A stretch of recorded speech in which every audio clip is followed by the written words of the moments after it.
Alrighty folks, today we're going to be looking at the 30, 60, 90 triangle. You may notice that this image is not in your notes, it is in the Visualizing 30, 60, 90 Triangles GeoGebra item in the Schoology folder.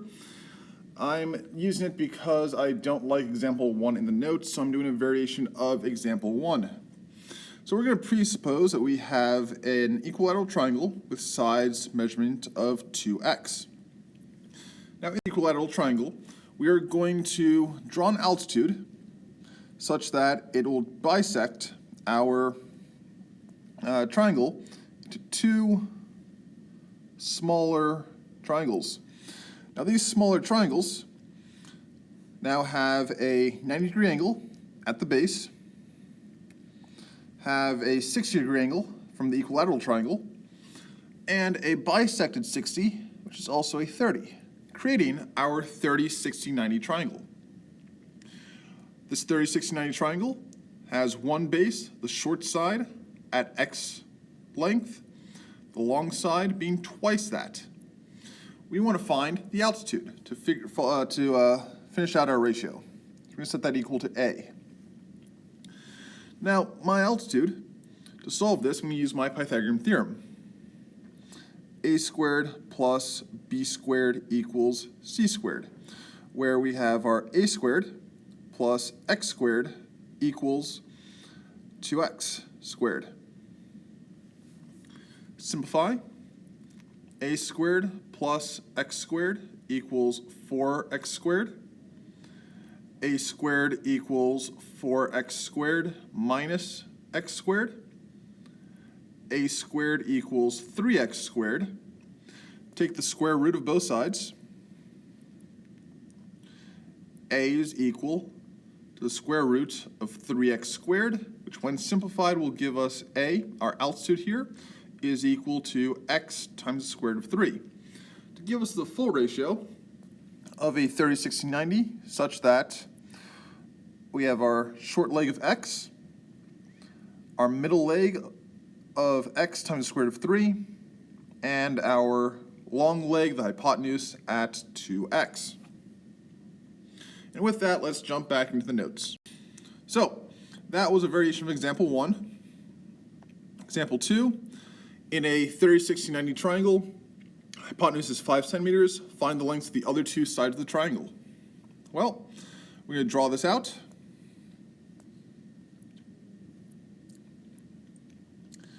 We have a 5.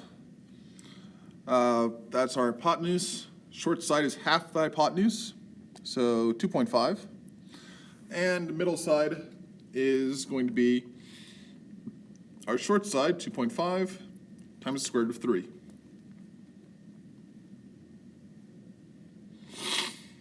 Four through 6 exercises.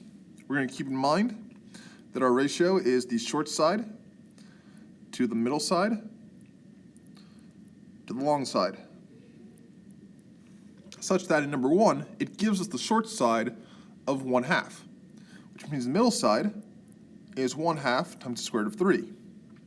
And the long side, hypotenuse, is 1/2 times 2, or 2. In number 2, we're given the short side of 8, so the middle side is 8 times the square root of 3. The long side is 8 times 2, or 16. In number 3, we're given the hypotenuse, which is fine, the long side. The short side is half of that, so 5.5.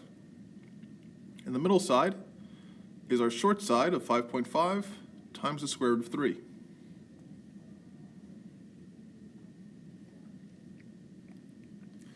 In number 4, it gives us the middle side. It looks like we have some work to do, but not really, because our middle side is our short side times the square root of 3.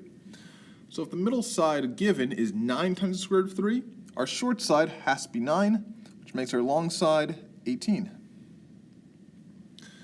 Number 5, well, we have 12 now, so we're going to take our ratio, our x square root 3, and set that equal to 12. Divide both sides by square root of 3. We get x is equal to 12 over square root of 3, which we're going to rationalize by multiplying by the square root of 3 over square root of 3, which will give us 12 square root of 3 over 3, which is simply going to be 4 times the square root of 3. Double that to find our hypotenuse, 8 square root 3. And finally, number 6 gives the hypotenuse of 20. Our short side must be 10. Our middle side must be 10 times the square root of 3. And that was 1 through 6 in about 2 minutes. 7 and 8. These are going to ask us for equilateral triangles, much like the first example I did for you. Number 7. An equilateral triangle has an altitude length of 36 feet. Determine the length of the side of a triangle. All right, so we're going to sketch out our triangle down here for number 7. Equilateral triangle, altitude there of 36. Create our two 30-60-90 triangles.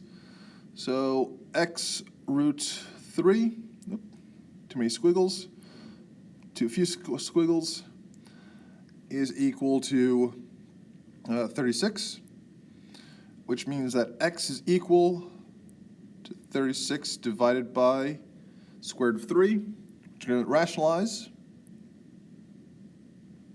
by multiplying by the square root of 3 over square root of 3, which will give us 36 times the square root of 3 over 3, which is the same as 12 times the square root of 3, and that's going to be our short side. To find our longer side, we're going to double that and say that our desired value is 24 times the square root of 3. Number 8, we're going to do something very similar. Except now, our altitude is 45 centimeters. But we're going to have the same sort of process. X times the square root of 3 is equal to 45. That means that after we simplify and solve, we'll end up with x is equal to 45 square root of 3 over 3, or x is equal to 15 square root of 3, which means our long desired side is going to be 30 times the square root of 3. And that's it. Those are our notes. If you have questions, as always, please ask.